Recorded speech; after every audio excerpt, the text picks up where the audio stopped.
Unpack and open the machine. After receiving the machine, open it and take out the cables inside. Remove the zip tie. Before using the machine, you'll notice the cables are secured with a zip tie. Use scissors to carefully cut and remove it.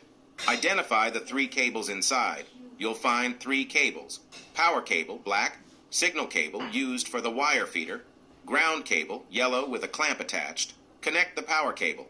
The power cable has a 3-pin connector. Plug it into the corresponding power inlet on the machine. Connect the signal cable. One end of the signal cable has a 2-pin connector. Plug this 2-pin connector into the appropriate port on the wire feeder. The other end connects to the machine itself, as indicated by the label. Attach the ground cable. The ground cable connects to the welding ground terminal on the wire feeder. After connecting, clamp the other end of the cable securely onto the workpiece, the item being welded.